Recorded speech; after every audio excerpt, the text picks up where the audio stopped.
How's it going, guys? This is Ryo Murata, photographer based in Tokyo. Just recently realized that there was a tripod that I never mentioned on my channel, and this is a tripod made by a company called Aron, and this was actually a possession from my grandfather who passed away. And back when my grandfather shot with a film camera, he used an AE1. He also used this like tripod, which is called Aron Japan tripod, and it is a really small compact tripod, roughly 28 centimeters when it's folded down. Unfortunately, I did some research and I could not, and Google kind of failed on me this time, and this was like really interesting because I couldn't find any information about this tripod. So I'm going to be like making my wild guess, knowledgeable guess, if it hopefully might hit bullseye, but here goes. So probably I think back in 1917 there was a famous company everyone knows. There's a company called Gitzo, and back in 1917 they started making tripods actually. However, when World War II started to break, World War II actually started to break out, Gitzo actually started to make these tripods for like heavy artillery, if I'm right. And after World War II, after Japan lost World War II, Gitzo was sort of like hitting themselves against a wall because no one wanted to purchase a tripod for military battles, and they sort of shifted gears and started to make photography related tripods. So that's sort of like a brief history of Gitzo. And back in 1948, so 3 years after Japan lost World War II, a guy named Shima Shiraishi, at an age of 23 actually, imitated and tried to make sort of like a tripod, a famous tripod you guys know called Husky, which is an American company actually. And a lot of Japanese companies start to sort of like imitate the Western like technology, Western like goods and stuff like that, what China's doing right now. And FYI, going a little bit off topic, Husky tripod right now is still being manufactured in Japan, if I'm right, and it's owned by a Japanese company. I think it's owned by Toyota Group right now, if I'm right. And a lot of like advertising agencies in Japan actually still use Husky tripods because they can be fixed actually.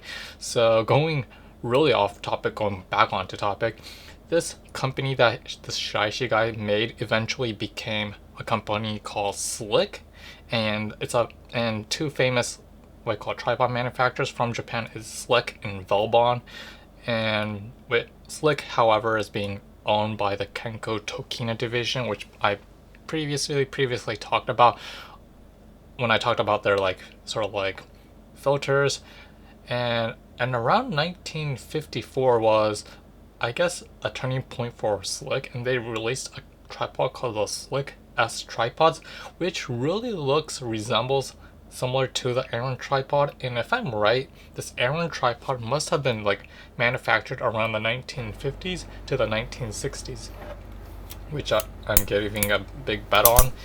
And what makes this tripod really interesting is, although it is a super compact tripod, when you actually extend it out, it's like one of those, like if you were a 2000s era kid, you remember when your teachers have some kind of a pointer which basically extends like a couple of meters and kind of shrinks down. It's basically the same concept as that.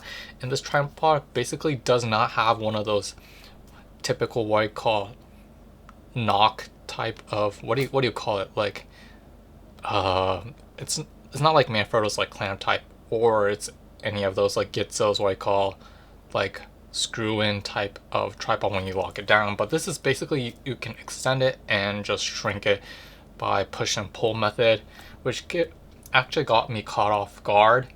Oh yeah, it's called the twist lock mechanism from Gitzo, sorry, I just remembered. So yeah, going back on to the topic, what I wanted to say is around this period of 1950s and 1960s, it's like really interesting to think about what was going on during that period. In 1945, Japan lost World War II, and after that, from 1960 to 1972 was basically where Japan experienced industrial revolution, if I'm right. So a lot of things were being built. The Tokyo Tower, Tokyo Olympics was in 1964. The bullet train, the Shinkansen, was actually started to operate around in 1960s, and the highways were being built across Japan. And I realized that during this period, a lot of people, because there was the newly operated the Shinkansen, the bullet train, which basically, I guess, connected Tokyo and Osaka, and I think it took like 4 hours or maybe 6 hours during back in those days. Now you can travel from those two like cities in 2 hours. I mean, a lot of people were able to start to like travel around Japan because there were highways, there were these train systems being built around Japan.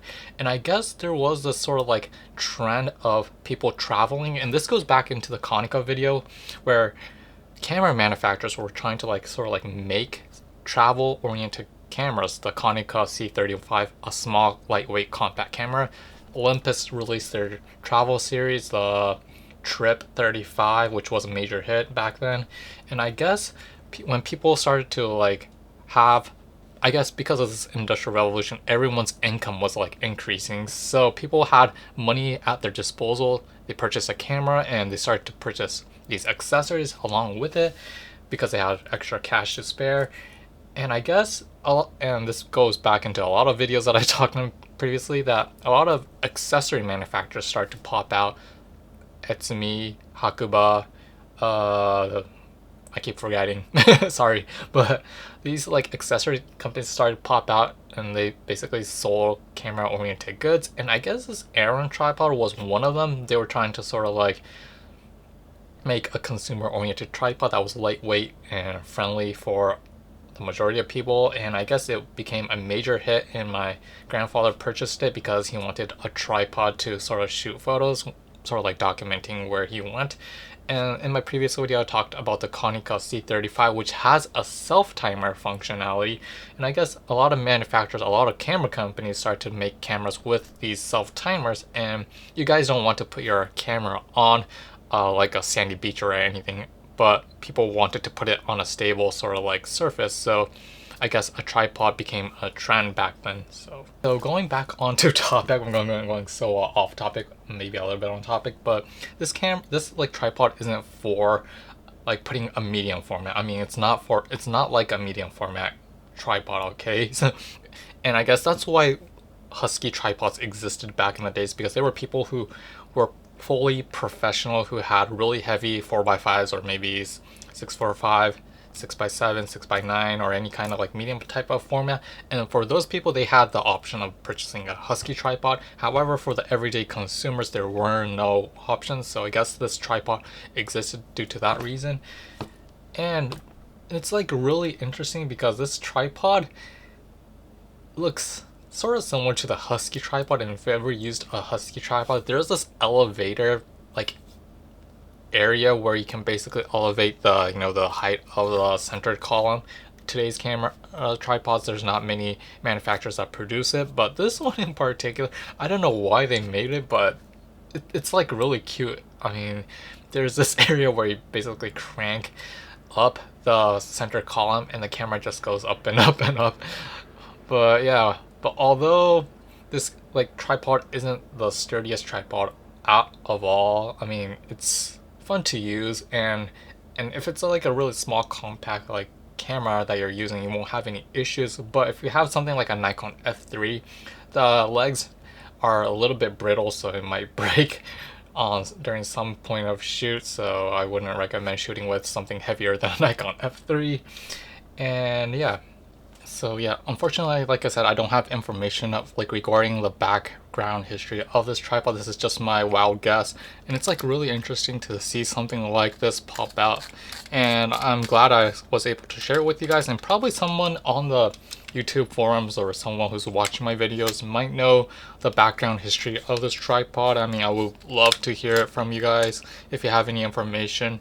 And it's like a really interesting engineering marvel back in the days, because it's like something that probably never exists in today's standard, and it is like really robust, and it's like really it can take a beating actually.